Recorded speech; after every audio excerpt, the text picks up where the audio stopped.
Hi everyone, thanks for checking out this video. So this is going to be a short lesson about the Lotka-Volterra Predator-Prey model, one of the most famous math models in ecology. The model was developed by Alfred Lotka, an American mathematician, and Vito Volterra, an Italian mathematician, in 1910, and it's commonly used to study animal population dynamics where one species is a predator and another species is its prey. And in this video, I'll give a quick overview of the model. I'll explain the variables and parameters involved. I'll show an example plot of what the population dynamics look like. And then lastly, I'll show how to solve the model for the steady states of the system. Okay, so let's get into it. The model has two differential equations which describe the changes in two variables with respect to time. The first variable, which I called x, represents the level of the prey population, and the second variable that I called y represents the level of the predator population. And besides these two variables, x and y, that describe the population levels of the prey and the predators, there are also four constant parameters in the model. I called these alpha, beta, delta, and gamma because that's usually what I see in textbooks, and I think that's what it was on the Wikipedia page too. But you could have just called them A, B, C, and D. That would also be fine. Okay, so now let's talk a little bit more about what each term is doing in these equations. So like we said, we have two equations. One is the differential equation for x, which is the variable that tracks the level of the prey population. So we have dx dt, our change in our prey population with respect to time. Our first term here is our constant parameter alpha times x.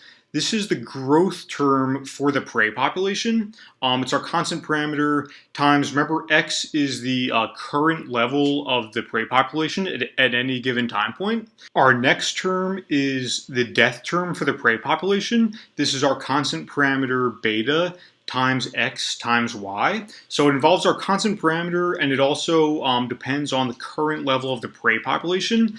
And also, importantly, it also depends on y, which is the current level of the predator population, because this is the death term for the prey. And in this model, the thing that's killing the prey is that they're being eaten by the predator. So this is kind of important, that the death term for the prey depends on the current level of the predator population. Kind of an important characteristic of this model. Next, we have our second differential equation, dy dt. This is the change in the predator population y with respect to time. The first term in this equation is the growth term for the predator population. It's our constant parameter delta times x times y. So it depends on our constant parameter, and it also depends on the current level of the predator population y. And importantly, it also depends on the current level of the prey population x, because in this model, for the predator population to be growing, they need to be getting enough to eat of the prey. So the growth of the predator population depends on there being enough of the prey population for them to eat. And then the last term is the death term for the predator population. So this is just our constant parameter gamma times y, which is the current level of the predator population. Okay, so now let's take a look at a plot of what these population dynamics actually look like. So this is a plot I made by simulating this model with some parameters and initial conditions that are shown on the left side here. And by the way, if you want to learn how to simulate this model yourself in Python, I'll put a link to my other video about that in the description. But yeah, so for now, let's just take a look at what these population dynamics look like and try to understand what's going on. So the first thing you might notice is that these curves have an interesting characteristic where they're kind of moving up and down kind of together in an oscillation. So let's try to understand intuitively what might be going on here. And let's not even think too mathematically. Let's just think intuitively about what might be going on. So let's say we have, a prey population could be deer, and a predator population could be wolves, for example, and they're both existing together in just like a forest or something. And in the beginning of the simulation, the deer population is growing very quickly, so there's getting to be a lot of deer. And if you remember, the growth term for the predator population, the wolves, depends on the current level of the prey population, the deer in this case. So as there gets to be more and more deer, the wolf population also starts to grow. And there starts to be more and more wolves. But then something happens. If you remember, the death term for the prey population depends on the current level of the predator population. So as there starts to be more and more wolves, the deer start getting eaten more, so they start dying more. So the increase in the wolf population eventually leads to a decrease in the deer population. But then when the deer population gets too low, then the wolves aren't getting enough to eat, so then their population isn't growing as quickly, and they eventually start dropping off in population too.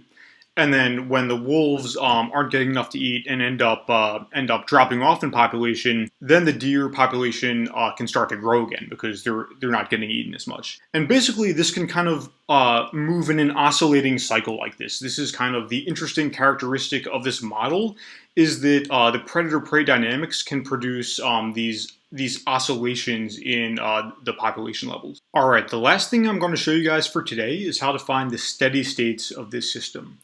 So if you remember, differential equations basically describe the change in the system with respect to time. So the way to find the steady state is to set the differential equations equal to 0 and then solve for x and y, basically. Because when the differential equations equal 0, that means no change is happening in the system. So that's what we call a steady state. So this is actually pretty easy. We'll just set both of them equal to 0 and then do a bit of algebra to solve for x and y. So one thing you might notice at first is that there is a trivial steady state at x equals 0, y equals 0. So basically that's technically a steady state because if we have 0 predators and 0 prey, then nothing's changing in the system and that's a steady state. But let's see if we can also find a non-trivial steady state here.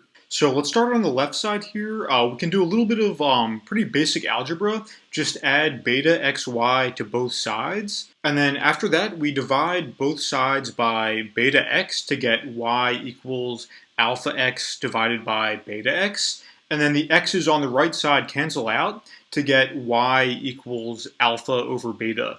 And I just called that y hat to denote that it's the y value for the steady state. And then we go over to the right side. Again, a little bit of basic algebra. We just move gamma y over to the other side. And then we divide both sides by delta y to get gamma y over delta y equals x. And then the y's cancel out to get x equals gamma over delta. And I just put that as an x hat to, again, denote that it's the x value for a steady state. So there's our non-trivial steady state. X equals gamma over delta and y equals alpha over beta. And I also have a little homework question for you guys to think about. So the homework question is x equals gamma over delta, y equals 0 also a steady state? And what about x equals 0, y equals alpha over beta? Is that a steady state? So this is something you can think about. You can try it out, test it for yourself, either mathematically on paper or by running a simulation.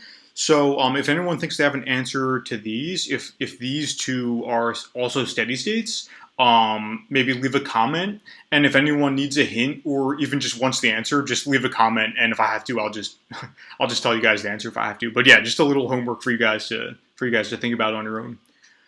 Okay, that's all I have for today. Thanks for watching, and I'll see you guys next time.